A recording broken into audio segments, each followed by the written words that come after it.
भारत के लिए सबसे बड़ी समस्या ये है कि हमें गुड बॉय बनने का काफी बड़ा शौक हो गया है। हमें दूसरी कंट्रीज के कॉन्फ्लिक्ट में भी नहीं पड़ना है, गरीब कंट्रीज को सपोर्ट करना है, यूनाइटेड नेशन में जाकर शांति का पाठ पढ़ाना है, दुनिया को बातचीत और डिप्लोमेसी के रास्ते के ऊपर चलने का ज्ञान भी बांटना है, और फिर हमको दुनिया के हर एक देश के साथ बिजनेस टाइज इंप्रूव कर ट्रेड भी बढ़ाना है। इवन टर्की और अजरबैजान जैसे देश जो दिन रात भारत के खिलाफ एक एक कदम उठा रहे हैं, हम उनके साथ भी ट्रेड टाइज को मजबूत करने के लिए कई सारे स्टेप उठा रहे हैं। कहने का मतलब है कि हमारी इमेज अब ऐसे देश के रूप में बनते जा रही है जिसके खिलाफ कुछ भी कर दो, हम बस कड़ी निंदा और आलोचना कर चुप बैठ जाएंगे। अब ये जो स्ट्रेट ऑफ हॉर्मुज में इंडियन सेलर्स वाला मसला हुआ था, ये हमारे पास एक सुनहरा मौका था अपनी इमेज को एक ऐसे देश के रूप में स्थापित करने का जो अपने लोगों की सुरक्षा के लिए अमेरिका या डोनाल्ड ट्रंप से भी टक्कर लेने को रेडी है। ऑलरेडी पूरी दुनिया की नजर इस समय स्ट्रेट ऑफ हॉर्मुज के ऊपर है, इसलिए अभी जो भारत की सरकार की तरफ से अमेरिका के खिलाफ एक्शन लिया जाता उसको पूरी दुनिया कवर करती।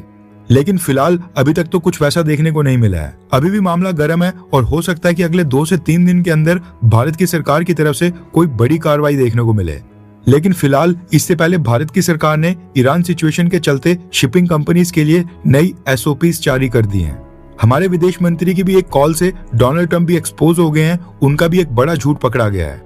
इस पर भी हम बात करेंगे और ईरान की तरफ से भी भारत को लेकर एक स्टेटमेंट आई है। आज के सेशन में हम भारत के जियोपॉलिटिकल डिसीजंस का डीप एनालिसिस कर ये समझने की कोशिश करेंगे कि बिहाइंड द सीन्स आखिरकार क्या चल रहा है, पूरी कहानी क्या है और इसका भारत के ऊपर क्या डायरेक्ट इम्पैक्ट पड़ेगा। सबसे पहले बात करते हैं पिछले कल और आज के दिन के बीच में कौन कौन सी मेजर डेवलपमेंट हुई है। 1 बाय 1 हम टाइमिंग्स भी इसमें देखेंगे ताकि आपको पता चले कि कौन सी घटना पहले हुई और उसके बाद क्या हुआ। अब हुआ ये कि रात के 1 बजे भारत के विदेश मंत्री जयशंकर सर ने US secretary of state Marco Rubio,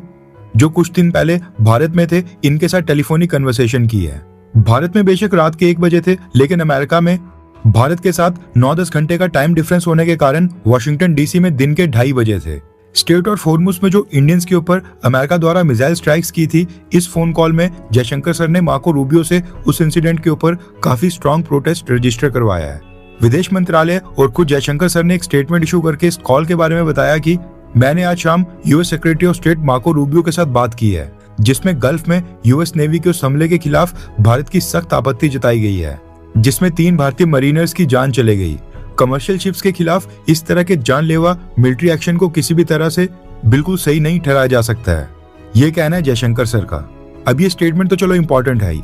क्योंकि इससे पता चलता है कि जयशंकर सर ने अमेरिका को क्या बोला है। लेकिन इस स्टेटमेंट से भी ज्यादा इंपॉर्टेंट एक और चीज है और वो है टाइमिंग। रेफरेंस के लिए आपकी स्क्रीन के ऊपर यूएस प्रेसिडेंट डोनाल्ड ट्रंप की स्टेटमेंट का स्क्रीनशॉट है। अब ये स्टेटमेंट पिछले कल डोनाल्ड ट्रंप ने जारी की थी और इस स्टेटमेंट में ईरान के साथ पीस डील की नेगोशिएशंस के ऊपर कमेंट करने के साथ साथ डोनाल्ड ट्रंप ने एक और लाइन ऐड कर दी थी, जिसमें डोनाल्ड ट्रंप ने कहा था कि इंडियन शिप्स के ऊपर जो हमले हुए हैं वो अमेरिका ने नहीं बल्कि ईरान ने किए थे और इसमें ईरानियन ड्रोन्स इन्वॉल्व थे। डोनाल्ड ट्रंप की स्टेटमेंट आने के बाद भारत और अमेरिका की मीडिया ने इसको काफी ह्यूज लेवल पर कवरेज दी थी। इस पर कई सारे आर्टिकल्स भी छपे, क्योंकि 3 इंडियन सेलर्स की जान के बाद भारत के लोगों के बीच अमेरिका को लेकर जो पहले सिर्फ एक नाराजगी थी वो अब नफरत में बदल गई है। ऐसे में ट्रंप की स्टेटमेंट के बाद ये जो नफरत अमेरिका के लिए हो गई है, इसको डोनाल्ड ट्रंप ईरान की तरफ डाइवर्ट करने की कोशिश कर रहे थे। अब हुआ ये कि जैसे यूएस प्रेसिडेंट डोनाल्ड ट्रंप ने खुद ही आरोप लगाया कि इंडियन सेलर्स के ऊपर ईरानियन ड्रोन से हमला हुआ है, उसके तुरंत बाद ईरान की सरकार और भारत में ईरान की एम्बेसी की तरफ से भी एक प्रेस स्टेटमेंट इशू कर दी गई है, जिसके बाद इंडियन सेलर्स की जान जाने और इंडियन शिप के ऊपर हमले को लेकर ईरान ने कहा है कि यूएस प्रेसिडेंट डोनाल्ड ट्रंप ने जो भारतीय शिप्स के ऊपर हमला करने के आरोप ईरान के ऊपर लगाए हैं वो पूरी तरह से झूठे हैं और बेसलेस हैं। डोनाल्ड ट्रंप पब्लिक का इस बात से ध्यान भटकाने की कोशिश कर रहे हैं कि खुद ही अमेरिका ने 1 हफ्ते से भी कम समय में 3 इंडियन शिप्स के ऊपर हमला कर 3 बेकसूर इंडियन सेलर्स की जान भी ले ली है। ये सच में बहुत ही पैथेटिक और निराश करने वाली बात है, ये कहना है ईरान का। यानी कहने का मतलब है कि सबसे पहले ट्रंप ने ईरान के ऊपर सादा दोष डालने की कोशिश की, उसके बाद ईरान की स्टेटमेंट आई जिसमें ईरान ने अपनी सफाई पेश की और कहा कि डोनाल्ड ट्रंप झूठ बोल रहे हैं, और इसके बाद हमारे विदेश मंत्री जयशंकर सर ने अमेरिका के विदेश मंत्री मार्को रूबियो को कॉल कर टेलीफोनिक कन्वर्सेशन की है। अब ऑब्वियस सी बात है कि अगर इस बात में थोड़ी सी भी सच्चाई होती कि भारतीय शिप्स के ऊपर यूएस नेवी नहीं ईरान ने हमला किया था, फिर तो जयशंकर सर और मार्को रूबियो की टेलीफोनिक कन्वर्सेशन जो हुई है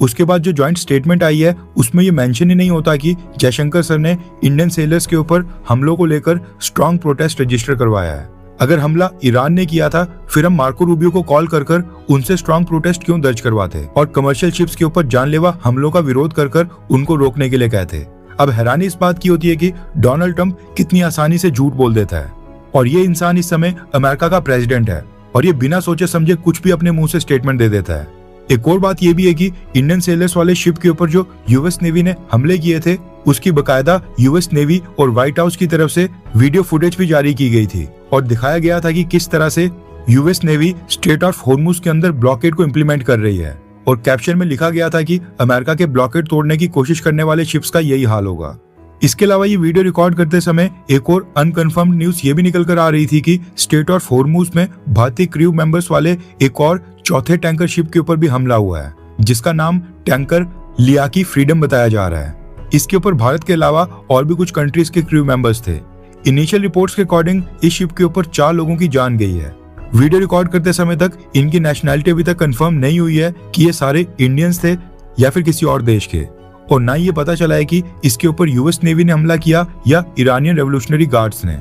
हो सकता है कि हमारी अगली वीडियो तक ये न्यूज कंफर्म हो जाए, इसलिए इसके ऊपर हम आपको अगली वीडियो में और भी ज्यादा डिटेल्स के साथ अपडेट करेंगे। फिलहाल इस खबर को इंडिपेंडेंट सोर्सेस और ऑफिशियल स्टेटमेंट से वेरीफाई किया जा रहा है। जैसे इस मामले में कोई कंफर्मेशन सामने आती है या फिर सरकार की तरफ से कुछ आधिकारिक बयान आता है, हम आपको बता देंगे। एक और डेवलपमेंट ये भी हुई है कि भारत की सरकार ने मर्चेंट नेवी में काम कर रहे सभी इंडियन सेलर्स, शिपिंग कंपनीज और इंडस्ट्री के लिए एक एडवाइजरी और अलर्ट जारी किया है। अब क्योंकि शिप्स के ऊपर हमले तेज हो रहे हैं, इसलिए भारत सरकार के अंडर आने वाले डायरेक्टरेट जनरल ऑफ शिपिंग ने जो अलर्ट जारी किया है उसमें कई सारे स्टैंडर्ड ऑपरेशन प्रोसीजर्स बताए गए हैं और कहा गया है कि ये सारे SOPs सभी सेलर्स और शिपिंग कंपनीज को फॉलो करने पड़ेंगे। SOPs में सबसे पहले तो सरकार ने सभी इंडियन कमर्शियल शिप्स और उसमें जो भी क्रू मेंबर्स काम कर रहे हैं उनको straight of Hormuz, Persian gulf और गल्फ ऑफ ओमान, इन सारे डेंजरस एरियाज में एंटर करते वक्त सबसे ज्यादा सावधान और अलर्ट रहने को कहा है।